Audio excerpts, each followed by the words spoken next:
Hello, and welcome back to Third Set of Eyes. This video is a little different from the others on the channel since I want to recap my tournament run at Nova 2024 and how I brought the Ork Kommandoz to a third place finish in this 77-person event. I'll also dive into some statistics related to my games and my takeaways for the event as a whole. Without any further intro, let's get into the video. The Kill Team tournament at Nova 2024 this year was a 77-person event with 4 rounds on day 1 and 3 rounds on day 2. The tournament was reseeded after day 1 to ensure that all players in day 2 would have competitive games, as you'd be paired with people of a similar record to you in mini 8-person tournament brackets. As you can see here, my final record after day 1 was 3-1, but I was the highest scoring 1-loss player in the tournament, which meant that I actually made the top 8 cut for day 2.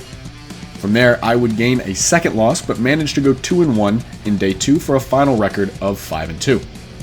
Again, I was able to score very well on day 2, meaning that I would actually end up in third place overall. Both of the players ahead of me had already qualified for Worlds, so my third place finish would actually award me with the golden ticket for the event. I had excellent games throughout the tournament, with several games decided by 2 points or less.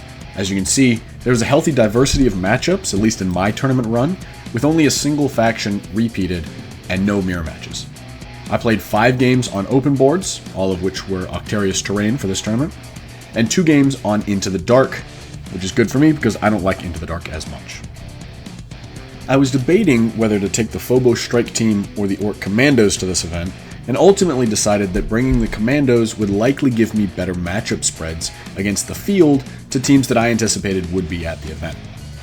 I don't think that the Phobos have very many matchups where they're actually favored, so as the competition would get steeper and steeper over the tournament, I knew that I would begin to struggle more and more just from the team selection.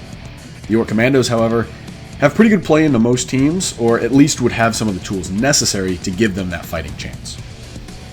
My first game was against a skilled Phobos player, who immediately made me happy that I didn't take Phobos myself. As you know, the content on this channel so far has been specifically dedicated to the Phobos Kommandoz matchup, so I felt confident in my game plan as the Kommandoz side of that equation. The game was decided pretty quickly, but mostly due to a couple of key plays that gave me the advantage early on, and I could just ride it out from there. It is a very tough matchup for the Phobos, and my opponent just didn't get lucky enough early on. My second game was against Brood Brothers, which was actually my first time in the matchup. They took the Patriarch, which I was kind of excited about, but ultimately my unfamiliarity against the team would result in my first loss of the tournament. Losing out by 2 points overall, it was a fantastic game with lots of back and forth, but my opponent was just able to outlast me and secure the victory. A very well fought game and a great opponent who I cannot wait to rematch. The third game on day 1 was against a talented player from Argentina who already held a golden ticket. Fortunately, I had the matchup advantage, at least in my opinion, against their Imperial Navy breachers. I was able to respond to their deployment with a risky opening gambit, but in doing so, I was ultimately able to waste about half of their turn 1 activations to deal with that problem. This tempo advantage really put them behind, since our mission for that game was loot, and they were never able to really recover, as the Kommandoz love to crump in turn 2. If the mission had been a different one, or if I hadn't started off so aggressively, the game could have been very different. My final game on day 1 was against another golden ticket player, and one who has a solid pedigree of tournament showings. I was also against Scouts, which I had never played into before, and after doing so, I feel like they're a slightly better team compared to the Ork Kommandoz, at least on stats and ploys. It was another very close game, but with a couple of key combats swinging in my favor off some unlikely dice rolls, I was able to eventually get the game secured. This victory would cement my place as the overall number 7 player going into day 2.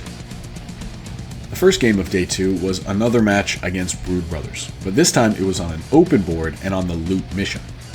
I took another aggressive opening gambit, which only sort of paid off, and eventually, again, I was just outlasted by my opponent.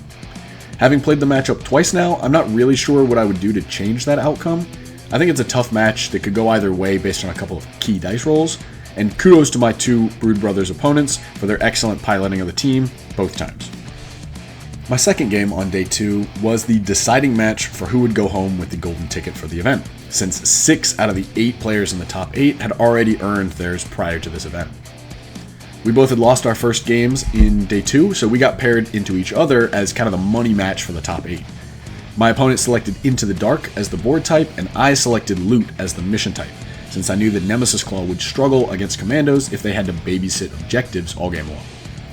I was able to get some strong initial momentum in the first turning point by capping 5 of the 6 objectives on the board, and after that I really just kept them from scoring well on the primary to choke them out of the game.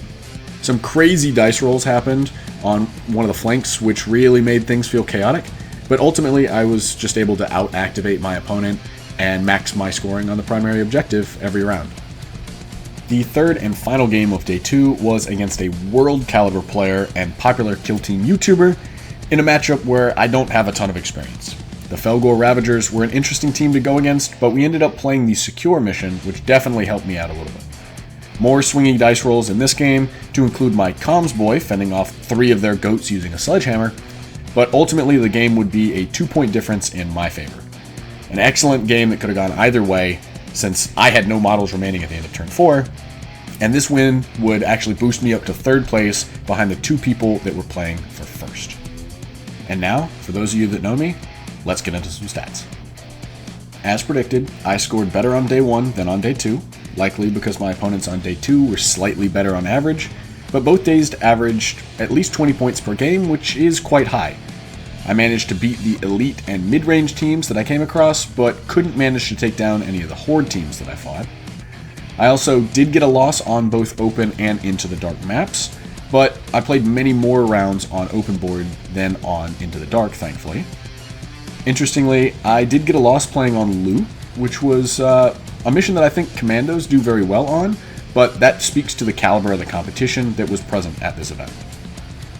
With this tournament under my belt, I am now qualified to attend the World Championships of Warhammer in 2024, which I am certainly planning on doing in November. This channel will still be generating content, especially as we get into the new edition of Kill Team, and I look forward to getting into more deep dives, as I think detailed videos describing strategy and execution are good resources for our community when we're looking to improve our technical gameplay. If you have any comments on where you'd like to see this channel go next, please write them in the comment section below. Of course, a massive shout out to my 2 teammates, Ben from Battle Brothers Tabletop and Matt from Warpfire Minis. They both were amazing teammates and great support for me while I was at the event. If you haven't already, please make sure to find and follow them for their content as well. I'll also be putting out a survey soon for subscribers to vote on how we start off the new edition of Kill Team once we get there. That's all for now, so learn lots and be good if you want to.